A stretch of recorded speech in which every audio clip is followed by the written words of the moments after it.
जीवन के तीन आयाम कर्म, भक्ति और ज्ञान। सोचिए, अगर कोई दिन रात केवल मंदिरों में बैठकर पूजा करता है लेकिन जीवन में दूसरों के प्रति दया, न्याय और सच्चाई नहीं दिखाता, क्या वह सच में भक्ति कर रहा है या बस एक दिखावे का खेल?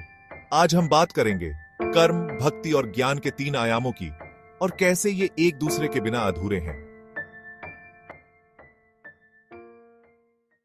कर्म, यह वह आयाम है जो हमें जीवन का अनुभव देता है।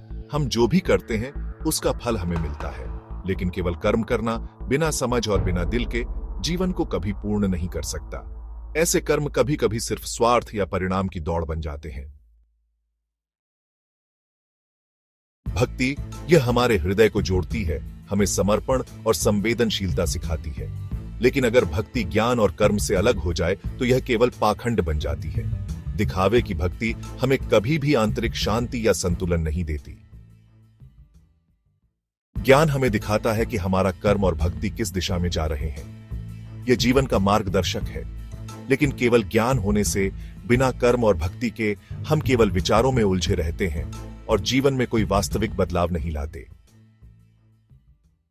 असली जीवन वही है जहां कर्म, भक्ति और ज्ञान साथ साथ चलते हैं।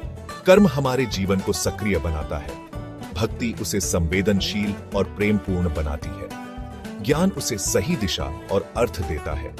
जब ये तीनों साथ होते हैं तभी जीवन में पूर्णता, संतुलन और आंतरिक शांति आती है। याद रखिए, कोई भी एक आयाम अकेला जीवन को पूरी तरह संतुलित नहीं कर सकता। कर्म, भक्ति और ज्ञान तीनों का सही संगम ही हमें सच्चे जीवन और आत्मा की दिशा दिखाता है। तो आज से अपने कर्मों में प्रेम डालिए, अपनी भक्ति को सच्चाई से जोड़िए और ज्ञान से उसे मार्गदर्शित कीजिए। यही है जीवन की असली पूर्णता।